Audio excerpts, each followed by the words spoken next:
Welcome to episode 220 of Come On You Reds, the Toronto FC podcast. Gareth Wheeler and Terry Dunfield with you for another week of TFC Talk. Thrilled to have some time with Terry on Zoom, connecting one-on-one with you here because he's been spending his pandemic time cruising up and down Cherry Beach in his Speedo. I'm hearing rumors, Terry, you're walking around trying to show off your beach bod. So thanks for putting on a shirt today. I'm more just looking over my shoulder there at Cherry Beach, all the pickup soccer thing. Oh, I really want to go play, but I probably shouldn't.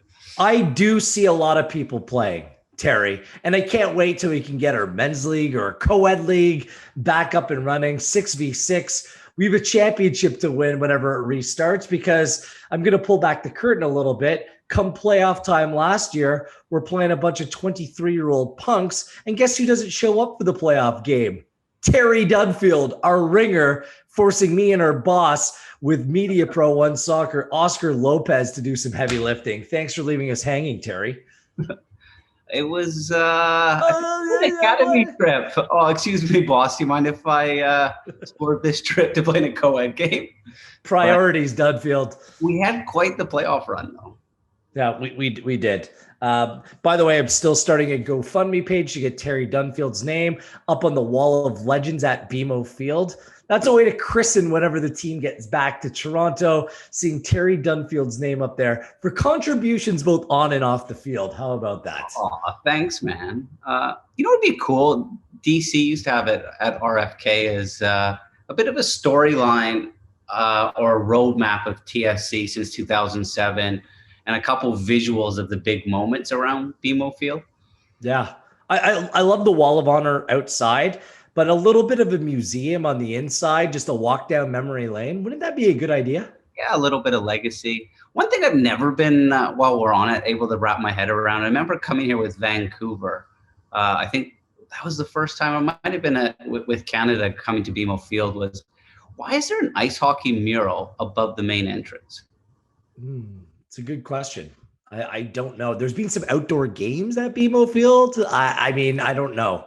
We'll get into the preferential treatment of hockey in the city and in this country in a few moments' time.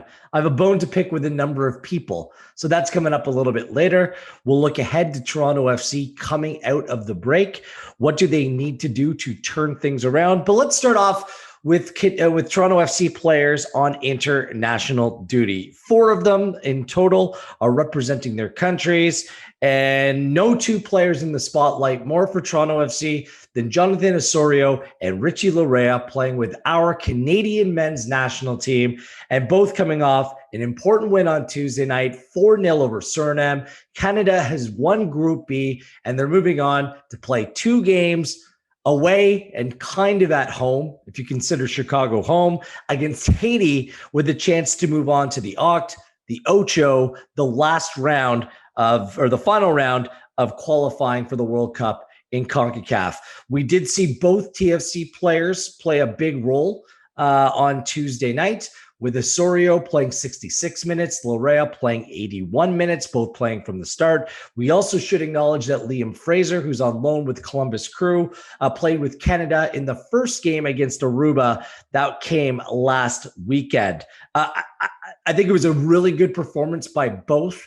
I think both are right in the mix in terms of first team play, being on the team sheet first and foremost with the 11 for the Canadian men's national team. How did you think both Oso and Laryea fared in a match which was a real pressure cooker for Canada, Terry? It was do or die. They had to win or draw, or they were going to be out of this competition. Let's start with Oso. He played 65 minutes, which is huge coming back from injury. My eyes kind of spotlighted on just how's he moving? Is he moving freely? Is there any effects of his thigh that he was carrying coming into camp? And I thought he got through a ton of work. It was Canada set up a little bit differently with the back 5, Sammy Piat screening just in front, and then Oso and Eustachio as your 2 attacking midfielders, and then you had up top Kyle Larin and Jonathan David. But for your kind of attacking midfielders, Eustachio and Osorio, there was a ton of work to be done, especially defensively, to get out to fullbacks. The front two took care of the center backs, their screens, but I thought it was a high load of running for both players, and Osorio got through a ton. I thought he was an important piece for Canada to have on the field, just understanding John Herdman's tactical ID, driving the way Canada play, and just his experience of playing in big games. And we didn't see him a ton on the ball in the first half. In the second half, as Canada made a couple adjustments, made the pitch a little bit bigger in possession, space started to open up after Canada scored. I think we saw Osorio start to pull the strings. I think he'd be disappointed to come off at that moment. I know he's a competitor. I know he just loves playing. And Marc-Anthony Kaye comes on and does extremely well. For Richie Laryea, I thought it was solid. I thought his number one task on the night was to take care of Becker, probably the biggest attacking threat of Suriname. And Becker did very little until the second half, maybe when he gets him behind. He has a shot off of a throw-in, which you probably say is a set piece. But yeah, I thought Laryea was good. He had a nice connection with Laren, drew a yellow card. Just a solid performance. We didn't really see his attacking threat in the final third. Let's go back to Osorio first, because there were injury doubts. Oso came off in the last game prematurely, was grabbing that hamstring. By all accounts, everything that I've been told, Terry, is that Jonathan is fine. Like, he's not injured anymore. This is great news for Toronto FC. But oftentimes it takes a player a little bit longer to get back, to trust their body after they're dealing with an injury that tends to linger, like a hamstring injury. As a former player, do you get that? How a player maybe in their head, sometimes they're like, oh, I got to play it a little bit safe. I'm not sure if I felt something, and kind of proceed with caution the way it looks like Oso has been a little bit. Yeah, good question. I'd say each player's pain barometer is a little bit different. And Osorio's the type of character that will play with an injury. He just wants to be out on the pitch, whether it's training, whether it's a five-a-side with his mates, or an international game. And he'll push himself through pain barriers. And I think that's where it's important to listen to the medical staff and just know your player, and maybe just put the reins on him a little bit till he's closer to 100%. And the last thing you want to do is re-aggravating an injury as well. But it looks like he's past that, and that'll be important for TFC in Canada. This camp has come at a good time for Osorio, because the MLS games, there's a lot of pressure for players to play, especially with the form of Toronto FC right now. With Canada camp, I found it very interesting hearing Chris Armas ahead of this camp say that they were working with the Canadian men's national team to come up with a plan on how to take care of the players best as possible. So Osorio doesn't play last weekend against Aruba. He's given that full week and a half to gradually work him up to full fitness. You and I spoke with John Herdman. I don't think there was any chance that he was going to play 90 minutes. I think 65 was about his maximum. That's what he played. He came off, looked to be in good health, looked to kind of grow into the game as well. Terry looked more comfortable as the game went on. I think that's a success. I think that this process that he's going through with country right now could potentially benefit his club form coming back. Did you ever feel like that as a player sometimes when you step away, a different environment, things can maybe change or shift in a positive way? The change of environment, maybe in my case, was more just a change of scenery, a change of tempo. And sometimes, in the back of your mind, there's some work to be done at TFC, but it's almost like a breath of fresh air. And that change of focus can be nice. And you come back to your club team feeling fresh. Your chest is out a little bit more because you're coming back as an international, new experiences. Often you grow as a player, just learning from others and what you've been through. So it's an important time. It's a tricky one for the players that don't go away. And I've been in that boat as well, where you're able to work on some foundations that maybe Chris Armas wants to lay. But you're in the back of your mind, you're trying to impress and catch his eye. But you also know that there's internationals that are going to come back into the team. So it's it's a little bit of a tricky one from a mindset piece. I like the way that Oso played as well. And I'm trying to think about how this might work for TFC when he comes back. I'm not sure about you, Terry, but when he played that number 10 role, a player with more attack-minded responsibilities playing higher up the field, maybe that doesn't play to Osorio's strengths anymore, just in terms of what he is as a player. I like him playing deeper. Last year, when he played a deeper role for the team before he got hurt right at the end of the year, I thought he played outstanding. I just think he can control games, pick his spots. Obviously, playing those roles are a little bit different under Armas, and there is leeway to push forward.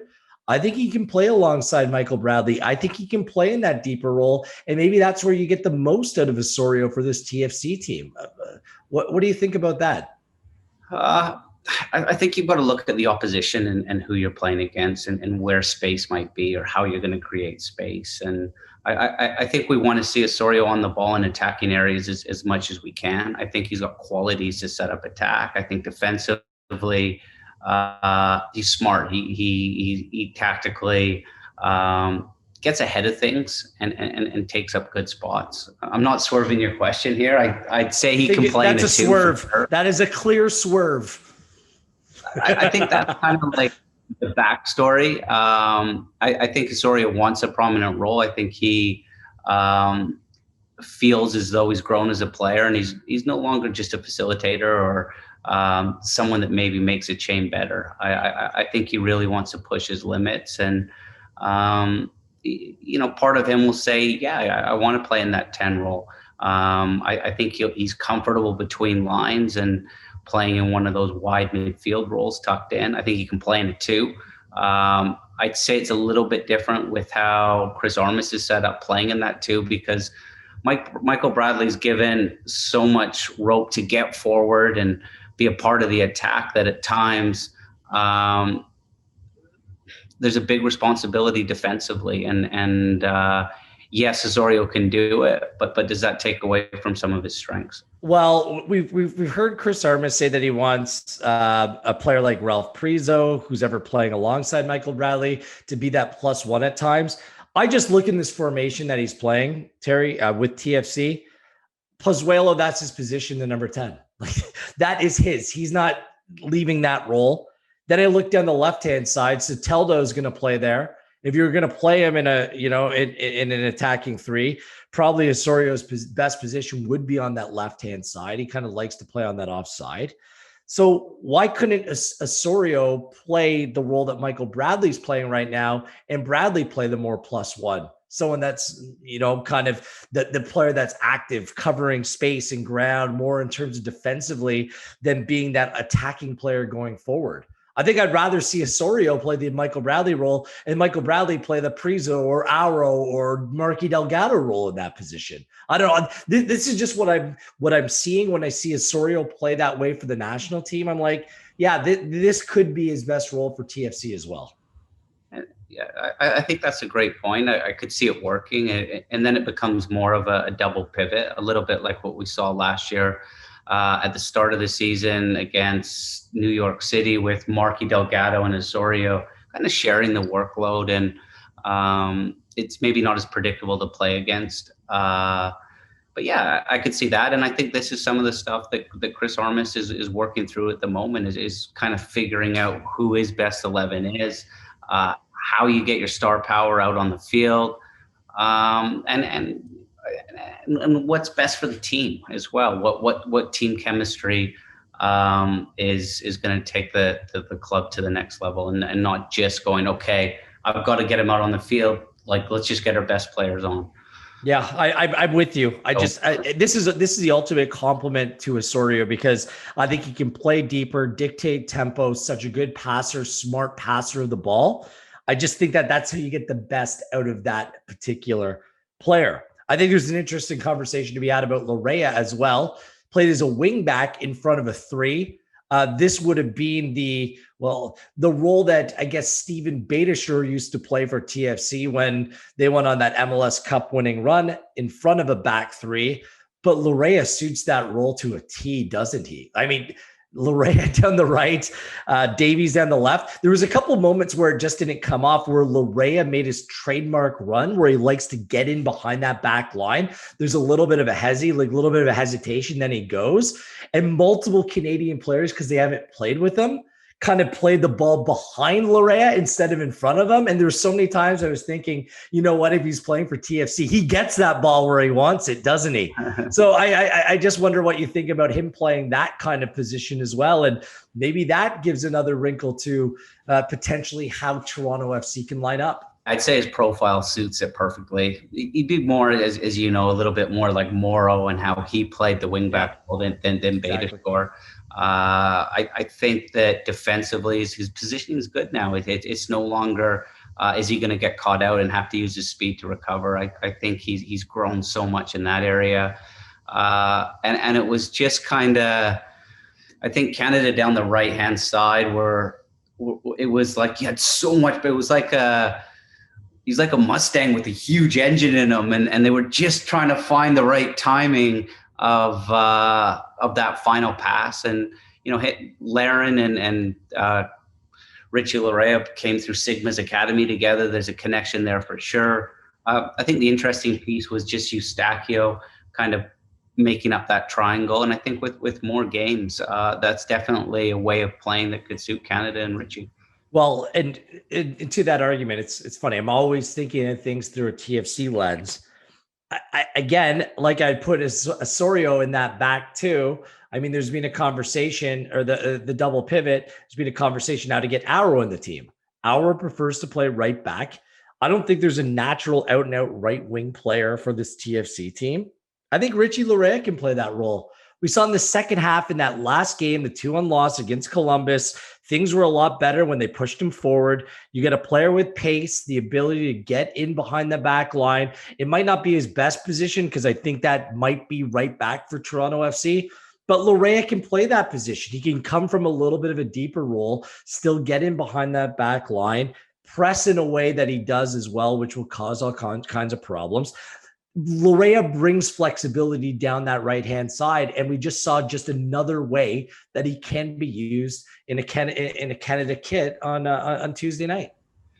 Yeah, I think that there's definitely versatility to his game. There's an open mindset and a coachability that he'll take whatever task is given to him on, for sure. I think that kind of attacking midfielder role is something maybe later on in games when there's a little bit more space. That's and fair. I think we don't start that way.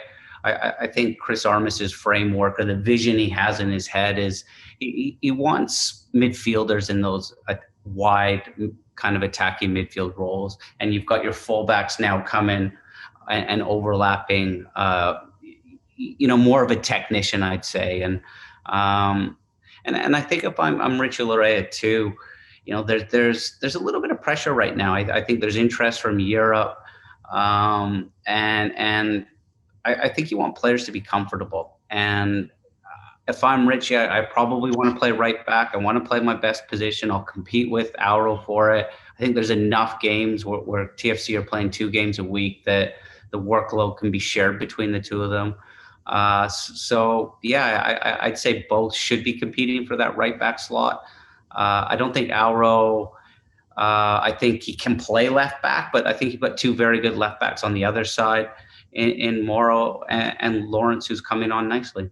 Yeah, absolutely. So congratulations to Canada. Saturday, 5 p.m. on One Soccer, the first leg, Canada in Haiti. It's supposed to rain all week. We watched the pitch in their 1-0 win against Nicaragua. It was like a swimming pool. The conditions were not going to be nice.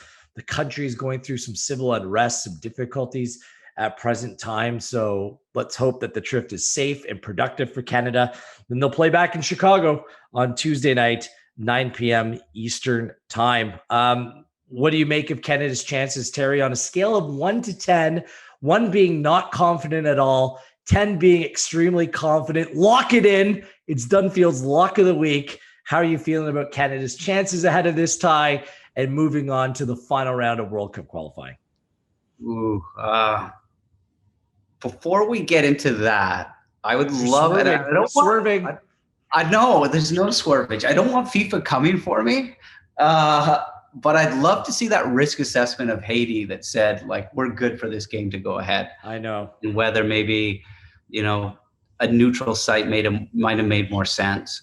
I know Canada will put in a lot of work behind the scenes to ensure the players' safety and staff. And that's number one priority. And you heard John talk about even some of the anxiety he's gotten to ensure that his players are kept safe. When you get into coaching, it's to help others. And number one is always your players' safety. But it's going to be a proper series. It's going to be a proper CONCACAF series. I'm excited. There's a rivalry there. Haiti beating Canada in the Gold Cup, and Canada have learned some valuable lessons from that. It's a tough place to go. I've never been, but looking at the game against Nicaragua, it's going to be intimidating. It's going to be very different to playing in Chicago, but it's over the 180 minutes plus. The best side should come through. I think Canada will be fine. I think we'll be tested again. I don't think we were overly tested defensively against Suriname, but I think we'll come under some pressure down in Haiti. And as long as the result's close, I think our quality should come through in Chicago. I like that pitch in Chicago. It reminds me of BMO a little bit. It's not too far from Toronto. It's a little stadium, which is nice, better than playing at IMG. And I'd say Canada's deep right now too. There's a freshness to the group, and I think the plan of navigating through these 4 games in June is ticking over nicely. Where guys aren't redlined, only really Hoylett has a knock right now, and I think we're even growing through the games, and it's going to get better. On a scale of 1 to 10, Terry, how confident are you? I think Haiti won't beat us. I think we beat ourselves, and I'd say we're in the driver's seat.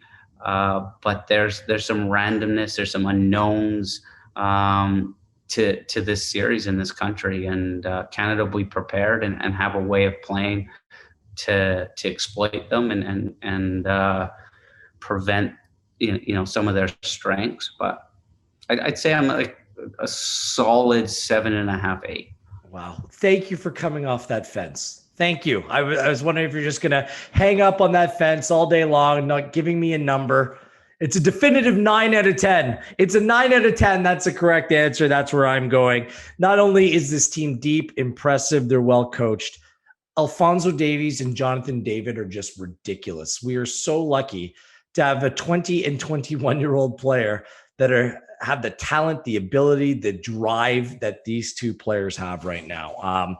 After seeing this play out, Terry, I'm exceptionally confident. And I always wasn't because it's been a difficult past for Canadian soccer. I know you've been part of that as well. And it's been no fault of lack of effort or trying or the commitment of the players involved.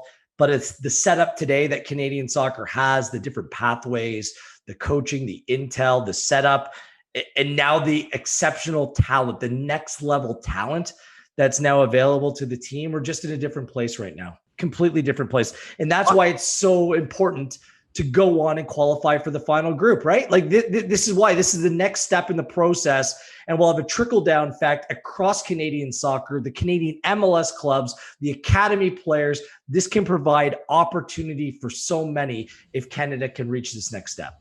Yeah, it's bigger than just the men's team. We're inspiring a country and growing our game. It's huge. And hey, by the way, Mr. Confident, what were you yesterday coming? What number were you coming to the Suriname game? In a 1-game playoff where anything can happen, we'll go about 6.5. I'm not going to lie to you. I didn't know. It's tough, right? Because that's Canada just hasn't been playing games. Rounding up. Yeah. You touched and nailed Johnny David and Alphonso Davies, and then just like how lucky and what a treat it is to watch them operate, the relationship the two of them have. But I thought the supporting cast was pretty good last night. I thought Kennedy's debut was solid. Johnston can play center back. Henry, He was a beast back there. He reveled in the leadership role he had of marshaling that back line, and didn't really see any of those rash moments at all that we sometimes saw at TFC. But that back line looked solid yesterday. A final thought on Canada. I think it's also been smart the way that Herdman has brought in young TFC academy players and brought them and had them involved in the system, training with the first team. They've been there, they've been present. You know, if players like Prizo and Akinola and Luke Singh, Jaden Nelson are like a sponge and learning from Davies and company, there's a knock-on effect that can benefit this club going forward as well. So all these lines are connecting in a real positive way, and it has real positive impact to this Toronto FC team as well. We saw US Mexico in the CONCACAF Nations League, and the American contingent of the club, they get all excited. There's reason for the Canadian contingent to be a step higher to see where this country is going and the impact that it can have. Chris Mavinga also on international duty.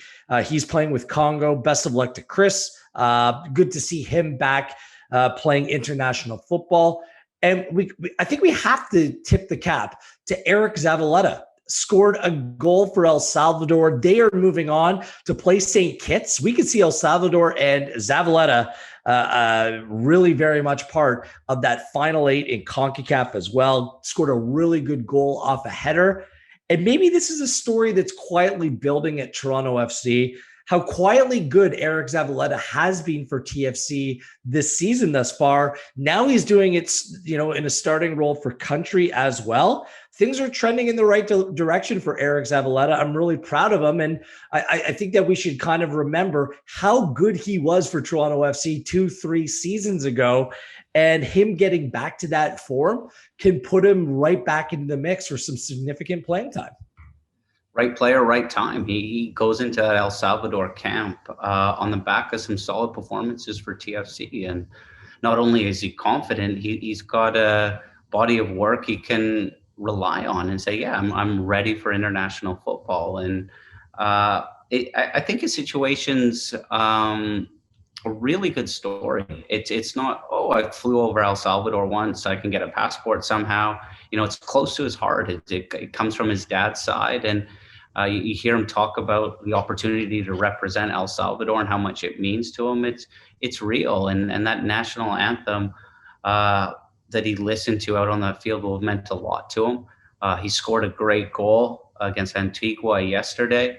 My thoughts were when he played for El Salvador was, I wonder whether there was a conversation with John Herdman. He's been in Canada long enough now where he's probably reached that 5-year naturalization process, I guess. And his experience, his age, his just the way he plays should suit international football, and would probably be an important player for Canada to consider, just looking at the depth of our defenders. But going back to your point, I think professional footballers, there's ups and downs all the way through your career, and I think Eric Zavaleta is experienced those early on when he was in Seattle, playing up front, not really getting a game. Chivas comes to Toronto, as you said, he was outstanding, won a championship. And then he kind of had that kind of hanging over him. Oh, he can only play in the back three, maybe. Oh, Drew Moore's experience was huge. So then he's struggling to get in the team. And then, Chris Armas comes and takes over, gives him an opportunity to play in a back four as a 2. And right now, if I'm honest, I think he's been TFC's most reliable, consistent center back. I think he's worked hard in the offseason. He looks lean. He looks like he's picked up half a yard of pace. His passing's been clean. He's got great awareness and anticipates plays well. And, I'm just so happy to see him in a good place doing well. That's the thing. He's a good distributor out of the back. He's always been clean, good passer of the ball. I think he's going to be a useful player for TFC for the duration of the season and a potential solution to some of the problems in the team. So El Salvador is going to take on St. Kitts, Canada, and Haiti, Panama, Curacao. 3 of those teams will join Mexico, United States, Jamaica, Costa Rica, and Honduras in the final 8. As we move forward in 2022 in the quest to Qatar, Gold Cup coming up next month as well. So plenty of Reds to watch out for on the international stage. You touched on it, Terry. Oh, go ahead. Iowa Canola looked good in red. I hope that experience kind of just swayed him the right way. Again, he was supposed to be part of the environment. I reported on that in January, despite playing for the United States in a friendly in December. That doesn't tie him to a country, but he will require a change of association. That's up to Io. And I've been pretty consistent in my reporting for quite some time that he sees himself as being Canadian. And again, him being part of this Canadian group, being around the likes of, a lot of players who grew up in Brampton as well. And it's not just the TFC guys. It's a player like Kyle Larin, go through the TFC team, Daniil Henry, like Liam Miller. Like this is it. The Brampton's a football factory. You are around and among your peers. And I think that goes a long way to making a player feel comfortable and saying, yeah, you know what, I can do this for country as well. And I could come into that Canadian environment, get better, learn from Johnny David, learn from Kyle Larin. I think it's such a good fit. I really do. I mean, maybe he's thinking I could maybe get into, and with all due respect to the front players in the U.S., that team a little bit easier than Canada's front line right now. But I think he would get opportunities for Canada. Yeah. What the U.S. has, then we got to move on. They just have a depth of player pool that Canada doesn't have. So it wouldn't be an indictment on a player like Akinola. It's just there's so many players that are going to be in that conversation because the United States is a massive player pool to choose from. In Canada, who are Canada's real true out and out number 9s? I mean, Jonathan David's not a real true number 9. Neither is Kyle Larin. They both kind of like to play as that second striker.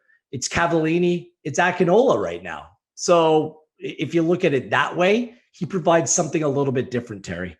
But we'll see. We'll continue to get on it and keep on reminding Io what a role he can play in an exciting Canadian team, not just now, but for the future as well. You touched on it as these players are off on international duty. Most of the players have reconvened in Florida under Chris Armas and are back training and getting ready. There's no way around it. We have to be honest. This has been a bad start to the season for Toronto FC. It started really brightly in the CONCACAF Champions League. You felt like it was a shot in the arm. You saw the game model. You saw kind of the blueprint with a very young TFC team achieving. But once they hit league mode, it's funny. You and I talked about this. Sometimes when you do something in a cup competition, it is a direct impact on your club form in domestic play. And what happened? Players got hurt. We haven't seen Pozuelo. We haven't seen Osorio. Gonzalez has been out. Soteldo, he became injured again. Altidore was hurt, then finds himself on the outside looking in. The list goes on and on of injuries that have hit this TFC team that have had a direct impact on their form in terms of league play. How do you utilize this period of time to its max if you're Chris Armas, just to bring some good vibes into the team and kind of, hit that reset button so this team comes back and hits the ground running for 3 big games that are going to come up starting June 19th for the duration of the rest of this month?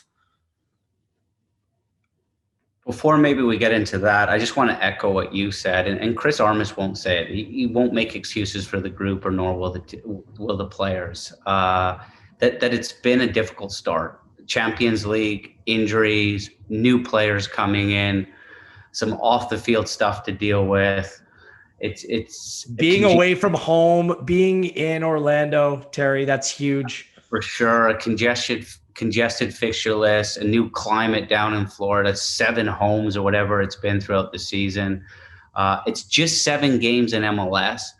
So there's still 80% of the season to play. And I think I'm not trying to mitigate the situation. Yes, it's got to change and it's got to improve, but I think you can mitigate it and say that there's a reason why we're in this situation.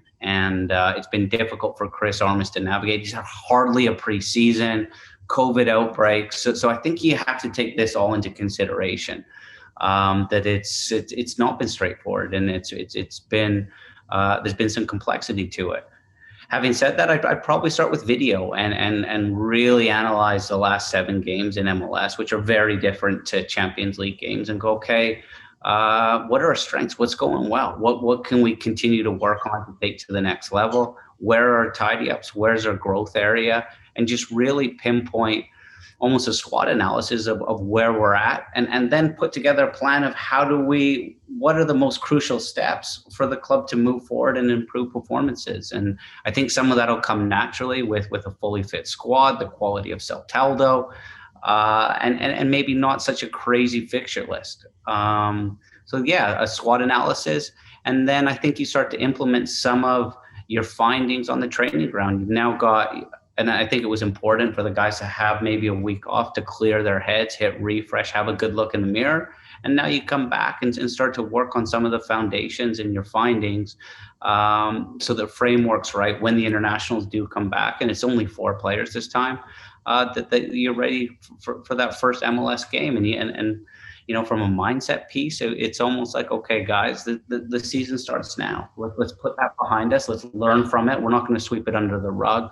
But let's navigate through this summer period as best we can. And it's not desperation time. And that's where you can almost, I don't know, it can get even messier if you start to chase points, or you start to lose your head a little bit in this moment. I think TFC can still be calm. And you look at that squad, it's a heavy squad. There's so much quality in it.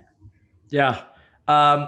Just for context as well, I think TFC has played one really bad game, and that was against the Red Bulls. The rest, they were kind of in, around it. Not good enough, Terry, but not that far off it as well. And that's saying something considering they haven't been playing with their DPs. Pozuelo's played a half of football. Soteldo's just come into the team. So it hasn't been unmitigated disaster. And I'm sorry for fans who are antsy. I mean, you have every right to go on and expect this team to win. That's the internal expectation within the team. That's where the standard is set. But no one's getting fired right now. Like, it's just not the case. I remember hosting town halls, many seasons with Toronto FC, and fans were yelling and screaming that Vanny had to be fired. One of the best coaches that MLS has ever seen. Like, I get the mindset. I completely understand it. And believe me, from everything that people tell me at the club, that's what they expect as well. They expect to win. But this is far too early. It's not like for like Man City through the first month of last season was like in 16th place. They lost a game. They lost a couple. They lost to Spurs. They lost to Leicester. They drew a bunch of games. They went under, ran the league.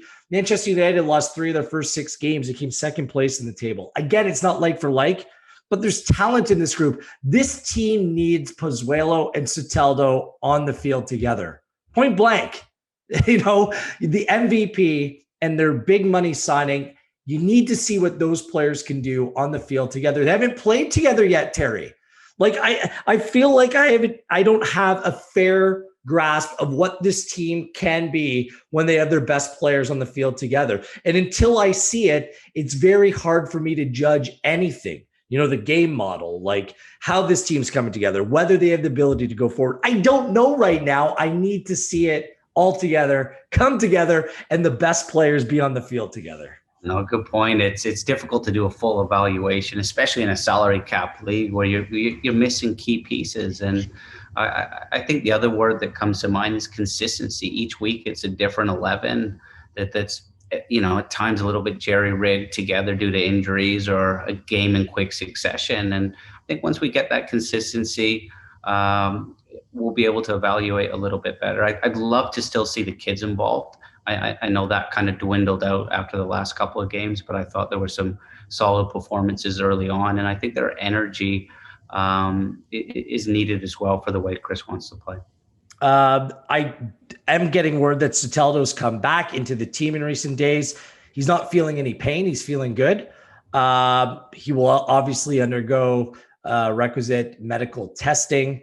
But whether it's June 19th or shortly thereafter that, it seems like there's a reasonable timeline for his return into the team. And having him and Pozuelo on the field together, I mean, that's going to excite a lot of people. Lastly, before we go today, it's worth bringing up that our federal government has made an exemption for NHL teams to cross border, with the Montreal Canadiens making the Final Four of the Stanley Cup playoffs. American teams will be able to come into this country. The Canadians will be allowed to leave this country and come back in. Let's hope, fingers crossed, this opens the door just a little bit so we can see Toronto FC back at BMO Field in the not so distant future. Vaccine numbers are obviously moving the right direction. Our case counts obviously moving in the right direction right now in this marketplace. I've been consistent on this, Terry. If you make exemptions for one sport, you should do it for all sports. And our MLS teams, not just TFC, Montreal, Vancouver, they've suffered unlike any other team in Major League Soccer by playing in front of empty stadiums when there's full stadiums now, playing away from home, not having a home to call home. It's been exceptionally difficult. And it's time that our federal government starts understanding the plight of our sports teams across this country, even the domestic leagues as well, that are struggling to get proper permissions to train and move forward. It's time that we start pushing this forward. And hopefully we can put some faith in the federal government to make the right decision right now. Yeah, I think this is a beautiful precedent that's now been set, that the government is willing to move on this matter. And it's tough to find an edge when you're away from. Look, I'd include the Raptors in that conversation down in Florida and found it difficult this year. Might feel, and again, I don't have a direct line to Trudeau just yet, but it's probably the back end of the summer is where we could expect things to hopefully open up. Hopefully everything goes smoothly with the Canadians. I'm sure they'll be looking at that situation closely. But as long as there's not any scares there, I can't not see the government making the next step and finding a way for Stade Saputo, BMO Field, and BC Place to open up. Okay. Yeah, I'm with you. It's just, if you make an exception for one, you need to start considering how the rest of the sporting landscape is going to be governed. Have no doubt Bill Manning is on it. Well, yeah, and all of MLSC, really. The time is now. Let's do it. We're seeing professional sports being played not only across North America, but across the world, with Euros starting. So much football is being played in home stadiums, except not in this country for whatever reason. 6 hours, and I'm all for, like, we've got to do what's right and safe for everyone. But when you see Columbus State, like 6 hours down the road, their stadium full, and we're playing in whatever stadium, living kind of out of our suitcases, it's tough to watch. Yeah, it is. Good stuff, Dunfield. We do have some more time off, 10 days from today when we're recording this, until Toronto FC's next up in action. We'll be watching the Canadian and Toronto FC players play internationally over the coming week before we're back in action. And Toronto FC takes on Orlando, a very tough team coming out of the international window. Good stuff, buddy. We'll see you this weekend, okay? Awesome. Thanks to my main man, Terry Dunfield, and our producer, Erica. On behalf of everyone here at Toronto FC, I am Gareth Wheeler, and this has been Come On You Reds.